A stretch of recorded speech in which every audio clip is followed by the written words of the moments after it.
السلام علیکم ورحمۃ اللہ وبرکاتہ۔ رب اشرح لی صدری ویسر لی امری واحلل عقدۃ من لسانی یفقہوا قولی۔ بسم اللہ الرحمن الرحیم۔ اولاد کو نماز سکھانے کا حکم۔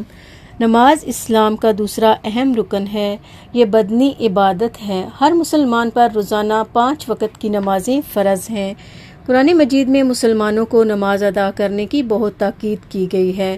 سورہ البقرہ آیت نمبر 3 میں ارشاد باری تعالیٰ ہے وَيُقِيمُونَ الصَّلَاةَ، اور وہ نماز قائم کرتے ہیں۔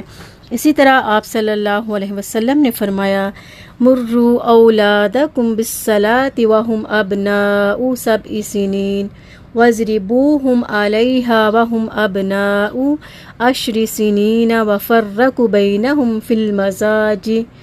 اپنے بچوں کو نماز پڑھنے کا حکم دو جب وہ 7 سال کے ہو جائیں، اور جب وہ 10 برس کے ہوں تو انہیں ترک نماز پر مارو اور ان کے بستر جدا کر دو۔ اس حدیث میں آپ صلی اللہ علیہ وسلم والدین کو حکم دے رہے ہیں کہ وہ اپنی اولاد کو 7 برس کی عمر ہی میں نماز کی تعلیم دے کر نماز کا عادی بنانے کی کوشش کریں، اور اگر وہ 10 برس کے ہو کر نماز نہ پڑھیں تو والدین ان کے ساتھ سختی کریں، انہیں سزا دے کر نماز کا پابند بنائیں۔ 10 برس کی عمر کا زمانہ کیونکہ بلوغت کے قریب ہے، اس لیے انہیں اکٹھا نہ سونے دیں۔ ترک نماز کفر کا اعلان ہے۔ سیدنا جابر رضی اللہ عنہ روایت کرتے ہیں آپ صلی اللہ علیہ وسلم نے فرمایا ایمان اور شرک و کفر کے درمیان فرق نماز کا چھوڑ دینا ہے۔ اس کا مطلب یہ ہے کہ اسلام اور کفر کے درمیان نماز دیوار کی طرح حائل ہے۔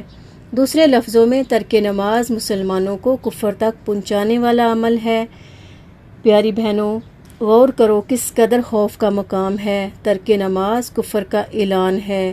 سیدنا ابو درداء رضی اللہ عنہ سے روایت ہے آپ صلی اللہ علیہ وسلم فرماتے ہیں جو شخص نماز چھوڑ دے تو یقیناً اس سے اللہ تعالیٰ کی حفاظت کا ذمہ ختم ہو گیا۔ اسی طرح ابن عمر رضی اللہ عنہما روایت کرتے ہیں آپ صلی اللہ علیہ وسلم نے فرمایا جس شخص کی نماز عصر فوت ہو جائے گویا اس کا اہل اور مال لوٹ لیا گیا۔ آپ صلی اللہ علیہ وسلم نے فرمایا جس شخص نے نماز عصر چھوڑ دی اس کے اعمال باطل ہو گئے۔